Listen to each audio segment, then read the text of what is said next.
Estamos armando nuestra primera planilla. Ya hemos visto cómo ingresar datos y también cómo guardarlo en nuestro trabajo para después poderlo recuperar y continuar editándolo. Pero ahora nos vamos a abocar al tema de dar formato a los datos. Y dar el formato no es algo menor, es una acción que puede ser bien importante si la usamos con criterio. No es cuestión de hacer un cambalache de nuestra planilla, de utilizar colores estridentes y tipos de fuente muy llamativos y hacer que la planilla sea algo difícil de leer, sino todo lo contrario.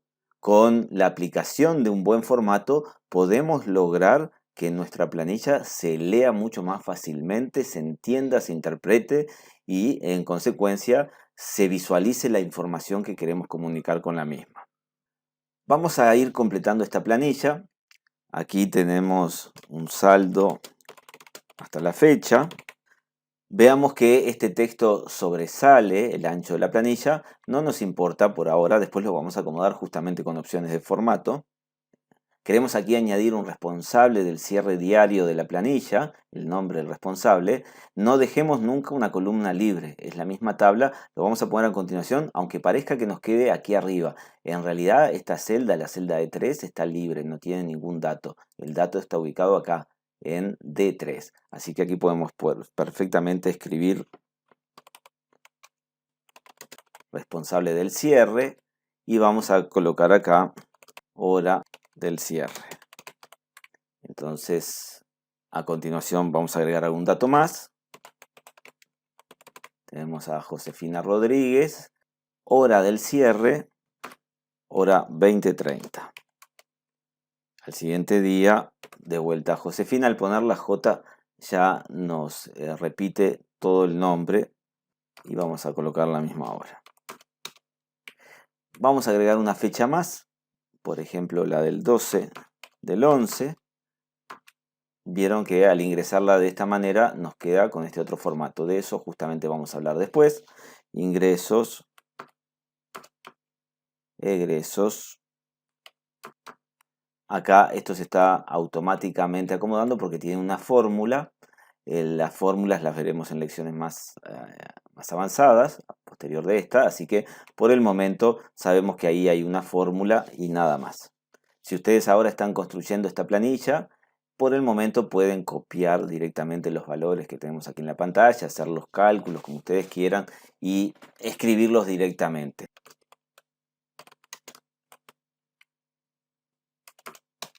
Perfecto, tenemos estos datos y bueno, como les decía, vamos a aplicar formatos. Nos faltaría ponerle aquí un título.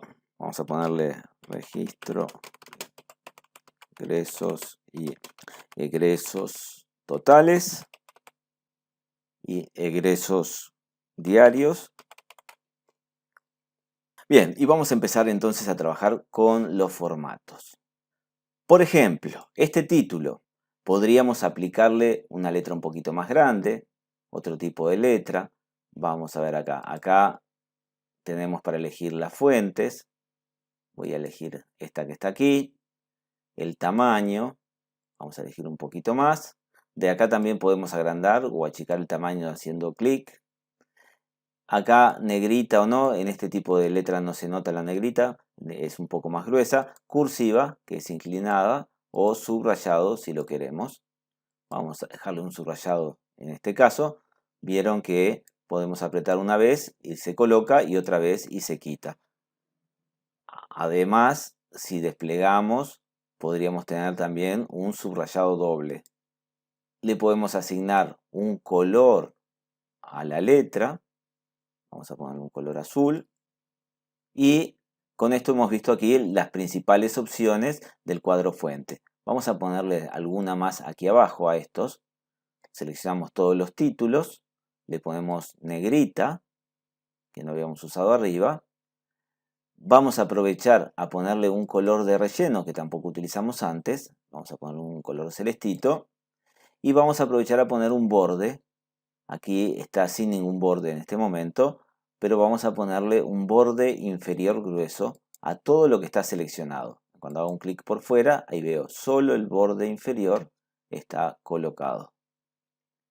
Trabajemos un poquito con la parte de alineación que viene acá, que son opciones bien importantes también. Por ejemplo, supongamos que este título lo queremos centrado en el ancho de la planilla. Acá tenemos los botones de alineación, izquierda, centro y derecha, pero estos son para cada celda, es decir, si aprieto ahí un centrado, me va a quedar centrado en la celda A, donde está ingresado. Incluso si seleccionamos todo y apretamos el botón de centrado, lo que hace es centrar cada una de estas celdas con el contenido que tenga, no poner el texto en el medio de todas. Para lograr que ese texto esté en el centro de toda la selección, lo que tengo que hacer es usar este botón que dice combinar y centrar. Entonces, todas las celdas se combinan, ¿ven? Ahora que hago clic, es como si fuese una sola. Y el título queda allí en el medio de esa selección, como si fuese una sola celda mucho más grande. Este combinar y centrar no se usa dentro de los datos de una tabla, pero sí se puede utilizar para los títulos. Dentro de los datos, bueno, en alguna tabla particular que tenga algún formato particular, pero en general no deberíamos combinar celdas. Muy bien, visto esto, vamos a estos otros. Acá, por ejemplo, podemos decir, los quiero todo a la izquierda, es la forma en que está, todos al centro, ¿vieron? Están todos centraditos, o todos a la derecha, cada uno a la derecha de la celda. Estos que tienen textos muy largos no se notan, obviamente, pero vamos a decirle, por ejemplo, todos centrados. Ahora, ¿qué podríamos hacer con estos que tienen textos largos? Una forma sería ensanchar cada una de las columnas. Si tiramos de la división de una columna hasta la otra, ahí entre la D y la E, ¿ven? Por ejemplo, podría ensanchar.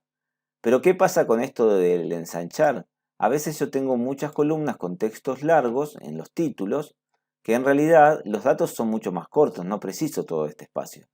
Y termino haciendo una planilla muy ancha, incómoda para mirar porque se me va de pantalla incluso. Acá no son muchas columnas, pero podrían serlo.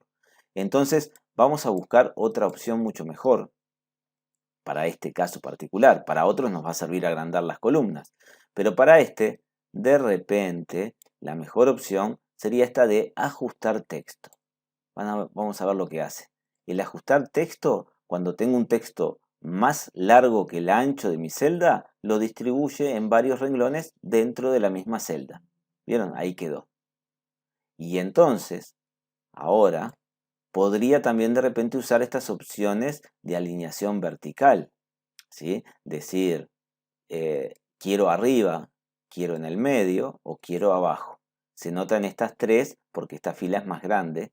Estas no se notan porque ocupan todo el alto. Pero en esta, que el texto no ocupa todo el alto, acá lo puedo ver. En el medio o arriba. Vamos a dejarlo en el medio. Ahí nos quedó bien prolijito. Lo que sí notamos es que no nos entra el nombre de Josefina. Entonces esta columna necesariamente la tendríamos que ensanchar un poco. Ahí está. Para que nos quede así. Bien. ¿Qué otras cosas podríamos tener acá en esta alineación? Una posibilidad es lo del giro del texto. Podemos girar el texto, ¿ven? Para un sentido. Acá podemos girar el texto en el otro sentido. Para este caso no nos sirve mucho, pero a veces podríamos tener un título con un dato muy cortito y bueno, al hacerlo de esta manera, por ejemplo acá, ¿no? Podríamos hacer algo así y achicar esta columna. Acá no me sirve porque las fechas no entran, así que no tiene mucho sentido. Pero si acá tuviese un simple número de un dígito, por ejemplo, podría lograr esto para que la planilla fuese menos ancha. Vamos a deshacer, deshacemos, ahí quedó como estaba. Y otra cosa que por ahí tenemos, voy a seleccionar toda esta zona, selecciono hacia abajo porque acá sé que voy a seguir ingresando datos. Entonces ya puedo dejar preparado aunque los datos no estén ahora. ¿Sí? Y aquí podemos utilizar aumentar sangría. ¿Ven? Dejamos la alineación izquierda, pero al aumentar sangría separamos un poquito del borde. Ahí tenemos. Aquí también podríamos poner todos los bordes si queremos, nos quede una tablita así. Y bueno, nos vamos, por ejemplo, a las fechas. Estas fechas me quedaron distintas, unas con un formato, otras con otro. Puedo seleccionar todo Y ahora ya empezamos a trabajar en este grupo, el grupo de número. Entonces, ¿esto es una fecha? Sí, pero yo tengo la posibilidad de decirle, todo es una fecha corta. O todos los quiero con una fecha larga. ¿Qué pasó acá? La fecha larga no entra en el ancho de la columna. Cuando un dato no entra, un dato numérico, o sea, un dato de valor, lo que hace es mostrarme estos numerales. ¿Qué puedo hacer? Ensanchar un poquito ahí. ¿Ven? Lo que tiene la fecha larga es que me la escribe de esta manera. De repente yo quiero saber qué día de la semana corresponde a cada fecha porque depende del día de la semana, cierra una persona o la otra. Entonces podríamos poner esto así y llevarlo para la izquierda y de repente darle una sangría. Y ahí ya nos queda. ¿Vieron? De nuevo seleccioné hasta acá abajo pensando en nuevas fechas. Si ahora ingreso 13 del 11, como hice hoy, ya me toma el nuevo formato y no lo ingresa de la manera que lo había ingresado hoy con el otro formato, ¿no? Automáticamente. Bueno, seguimos. Ingresos, egresos, todo esto que tengo acá es dinero. Entonces, podría utilizar acá un formato contabilidad. Vean que me empareja ya la cantidad de decimales, que tenía algunos con más, otros con menos. Es difícil leer estas cifras así cuando uno tiene decimales y otros no. Por ahí nos puede parecer que esta cifra es enormemente mayor que esta otra, si la miramos a primera vista, ¿no? O que esta cifra es más grande que esta, si también miramos a primera vista. Sin embargo, si le ponemos un formato adecuado, ahí podemos ver que esta y esta, si bien esta es mayor, no lo es tanto, y que esta que parecía más grande, en realidad es menor que esta otra. ¿Por qué? Bueno, porque están todos con la misma cantidad de decimales y eso hace que estén las unidades con las unidades alineadas, las decenas con las decenas, y así sucesivamente. Y la información se aprecia mejor, se entiende mejor, es más fácil de leerla. Para eso sirven los formatos, en ese sentido hay que utilizarlos. Pero de pronto no quiero dos decimales, de repente no me interesa manejar esa cantidad de decimales. Desde aquí podemos entonces agregar o quitar decimales. ¿Bien? Cada vez que presiono en este botoncito a la derecha, quito una posición decimal. Y cada vez que presiono en este de la izquierda, agrego una posición decimal. Ahí agregué tantos que no se llega a ver. ¿Vieron? Voy a quitar, quitar y quitar. Y ahí me va a quedar el número redondeado, visualmente redondeado, al quitar los decimales. Vamos a darle un deshacer. Ven, por ejemplo, que es 3870,8. Cuando le quito ese decimal, me queda en 3871. ¿No? Lo redondea automáticamente. Las horas que tenemos aquí, bueno, por ahí le ponemos un formato de hora y lo muestra en horas, minutos y segundos. Vamos a darle un centrado. Básicamente allí hemos visto la gran mayoría de los formatos. Hay otros formatos, como por ejemplo podríamos poner un formato porcentaje. Esto me lo mostraría así con el símbolo de por ciento multiplicado por 100. No es lo que necesitamos en este caso, obviamente, lo deshago. Y el formato millares es parecido al formato monetario, este que está aquí, pero sin el símbolo. Lo que hace es poner el puntito separando los miles. ¿Vieron? El puntito sí. Nos pone dos posiciones decimales que después las podemos regular si queremos. Lo que no pone es el símbolo monetario. Vamos a deshacer. En cuanto al símbolo monetario, este que se llama formato contabilidad, tenemos el que está aquí con el signo de pesos o en el desplegable podemos tener algunas opciones más. Inglés, euros, acá tenemos algunas opciones más. Deshacemos. Bueno, y de este modo hemos presentado las distintas opciones de formato, por lo menos todas las principales que están aquí, porque Excel tiene más y se pueden configurar y bueno, acá mismo en esta también tenemos algunas adicionales y más formatos de número. Pero con estas que ya están aquí disponibles, podemos resolver la mayoría de las situaciones que se nos presentan en las planillas de una buena forma. Y como decía, insisto, es muy importante aplicar estos formatos porque vean que hay una enorme diferencia de esta planilla respecto a la planilla como estaba antes, pero aplicarlos con criterio.